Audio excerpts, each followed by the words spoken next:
Hello hi नमस्कार मु मोनाली स्वागत करची मो यूट्यूब चैनल पेट पूजा को।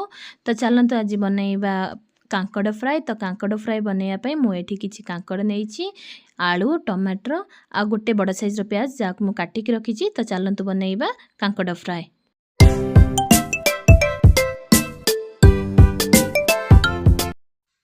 इटी मु कांकड़ आलू फ्राए बनैया पई गोटे कढ़ाई नेइछि। कढ़ाई रे मु तेल ऐड कर नउछि। तो ये मु कढ़ाई रे तेल ऐड कर नेछि। तेलटा ऑलरेडी गरम हो गलानी। तो सेथरे मु एबे सुखिला लंका जीरा किछि पकई नेबी। तो देखंतु जीरा फुटी गलानी। तो सेथरे एबे काटी रखिथिबा पियाज को पकई नेबी। हल्का ब्राउन होला पर्यंत पियाज को भाजी नेबी। गोटे मिनट पर्यंत भाजी नेबी पियाज को जेमति कि हल्का ब्राउन होला पर्यंत। एठी मु पियाजटा भाजी होछि देखंतु। तो हल्का ब्राउन होला पर्यंत देखन एठी ऑलरेडी ब्राउन हेई आइलानी। तो सेथरे मु कोन करिम जो कांकण काटी रखिथिली एबे ताकू ऐड कर नेबी। तो कांकण को ऐड करनेला परे देखन मु एठी कांकण को ऐड कर नेबी भल कि सब कांकण को ऐड कर नेली। तो एबे मु कोन करिम ना ताकू किछि समय हल्का गोटे मिनट पई ताकू हल्का आंच रे फ्राई कर नेबी। देखन एठी मु हल्का आंच रे गोटे मिनट पई फ्राई कर नउछि। कांकण को फ्राई करनेला परे जो पीस पीस करी काटी रखिथिले आलू एबे ताकू ऐड कर नेबी। एबे आलू को मु ऐड कर नेली। आलू को ऐड करनेला परे सेथरे किछि गुंड हळदी पकई नेबी। ता देहरे स्वाद हिसाब रे लूण ऐड करनबा। आकु एबे कोन करिम ना भल कि मिक्स करनबे।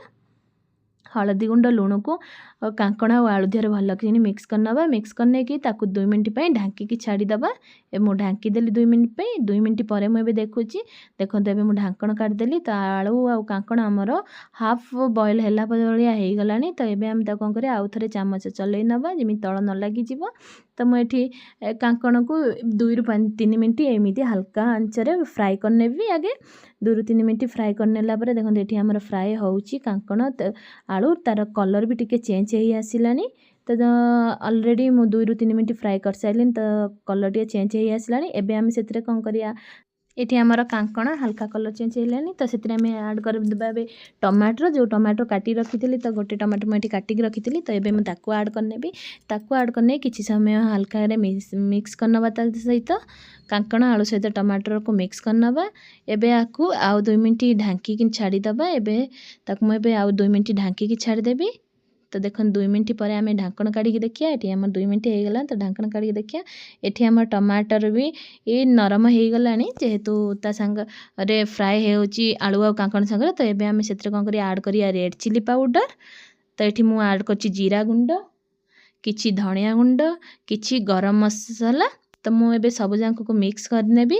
तो गुंड पकई साइला परे आकु भल कि मिक्स कर नेबी। मिक्स करने कि देखो ये भल कि मिक्स करना गुंड को भल कि मिक्स करना जमीती कि हल्का लो फ्लेम रे आपको मिक्स करवा कहीं जेहेतु गुंड मसला तो कढ़ई तले न लगी जाओ। तो से आपको भल कि मिक्स करना। तो ये मिक्स करनेली भल कि तो से हल्का पानी टी ऐड करना मसला जेहेतु आउ टे आलू आ कांकण बॉयल सीझिला पर्यंत।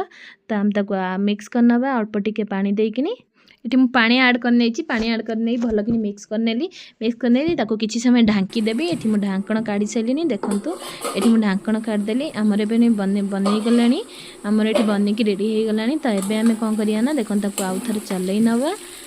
वीडियोटी केमिति लगिला आपन को कमेंट करेंगे। तो भल लगी गोटे शेयर करेंगे सब्सक्राइब करेंगे। देखो आमर ये बनिकी रेडी हो गला कांकण सब्जी। तो ये आम कौन करिया गैस रो फ्लेम को बंद करदे। ये आमर बनिकी रेडी हो गला कांकण और आलूर जो सब्जीटा।